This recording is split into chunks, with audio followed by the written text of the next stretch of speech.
Dutch settlement of New York.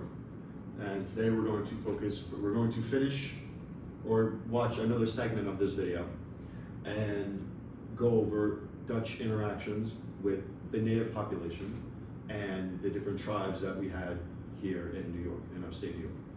All right? Make sure to take notes because we will have a discussion after the video and compare what we already know with what we've just learned.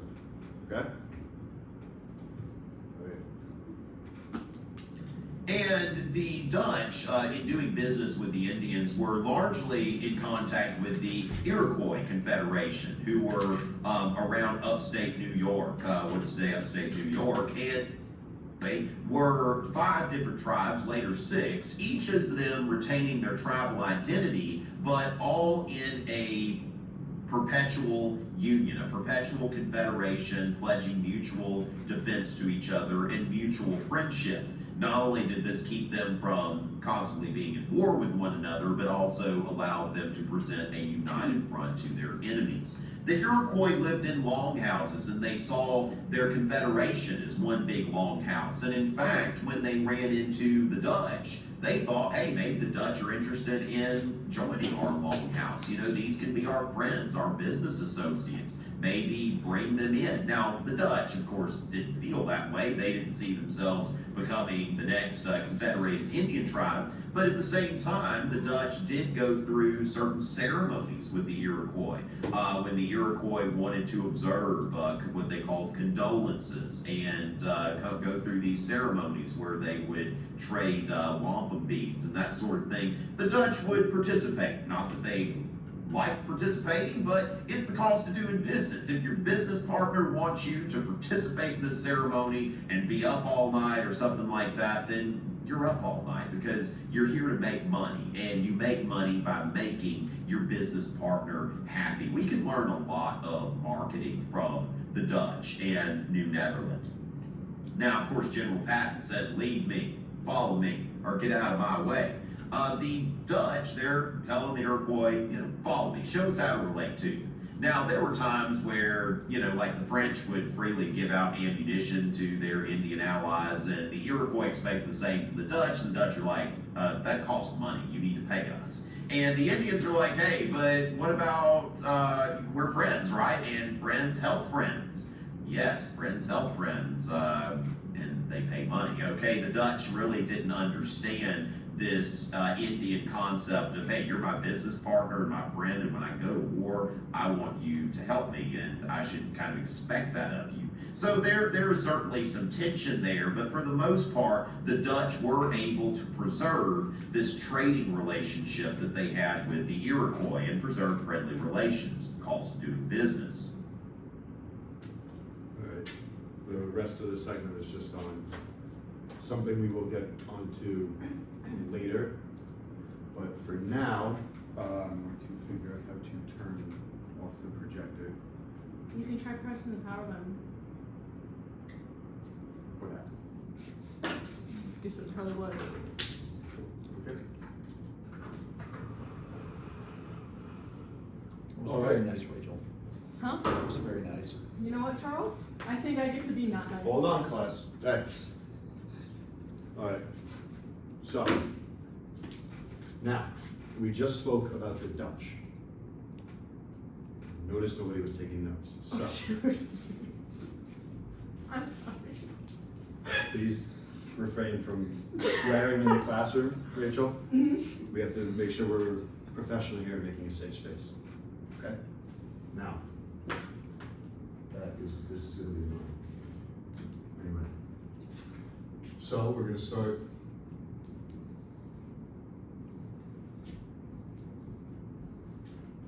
That is entirely too big. Wow. This is a smart board. Let's see what we're.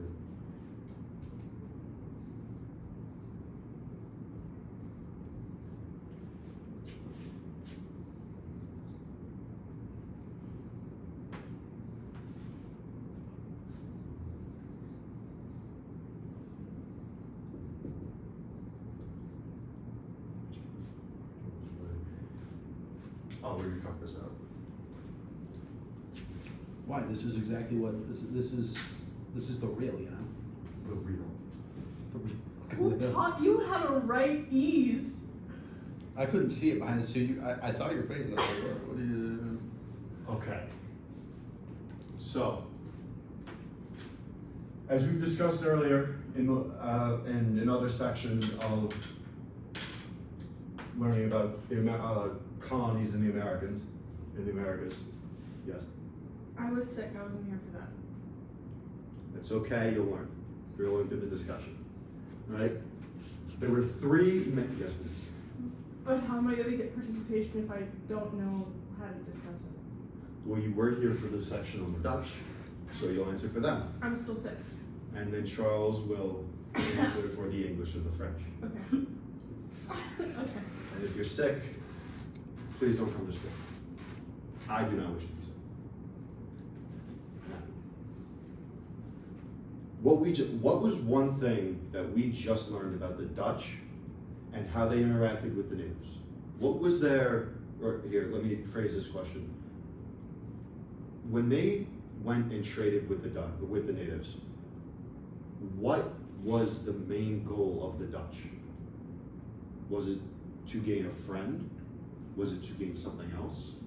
Rachel? No. Oh, capitalism. Capital, that's good. That's good, we can put that down. Okay, this is running out. Oh my god.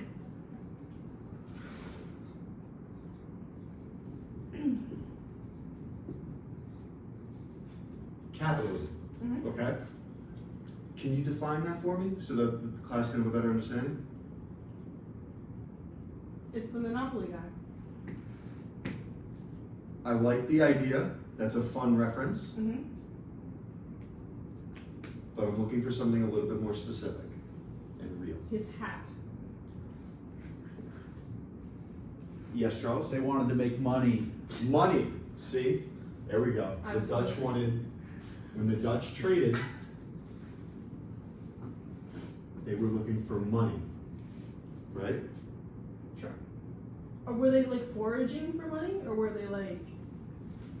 Well, money was a lot different back in the age of colonialism than it is now. Because now when you say you have money, the first thing you think of would be a dollar No. or a coin. When in reality, back then, money wasn't a dollar or a coin as much as it was a precious metal or a set, or as the video gave us an example, a set of beads. Something that held value itself, right? Well, that's good. So now, the Dutch, we know they were focused on money. What's something that the French were focused on? Charles? Beaver pelts. Correct, you were good. They were focused on beaver pelts.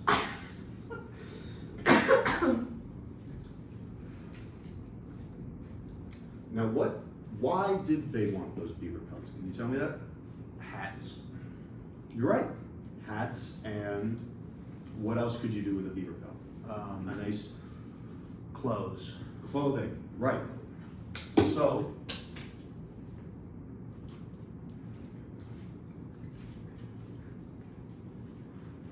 the French were focused on survival in the New World, all right? They were more focused on creating a home for themselves and learning to use what they had around them.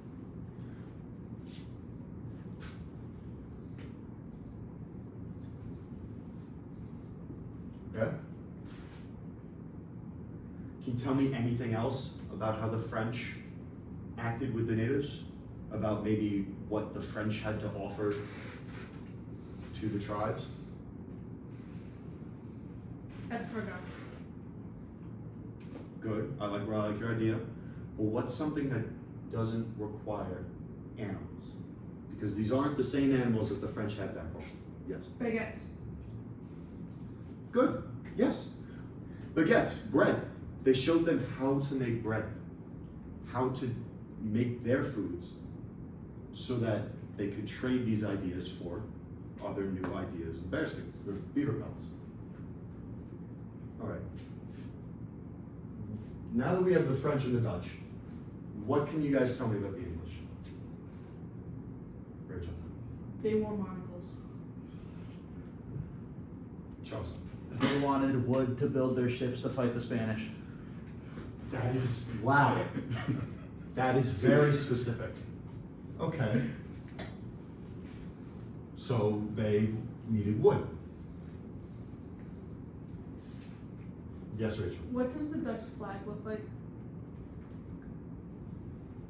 It's a little off topic, but it's orange, white, and blue. Okay. Now, we know that the English prioritized wood, the Dutch prioritized gaining money or valuable items of value, and the French were very focused on their own survival, creating a home for themselves. Now, outside of trade, how else did they see the natives? When we come back to the English. Remember from the lesson from last week. How did the English settlers initially view the natives? Did they see them as friends? Did they see them as enemies? Maybe someone in the way of their progress? Didn't they see them with their eyes? Yes.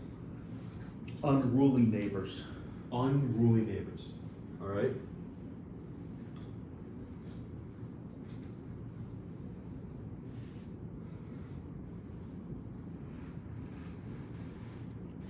Now, unruly neighbors, that seems like a very negative view.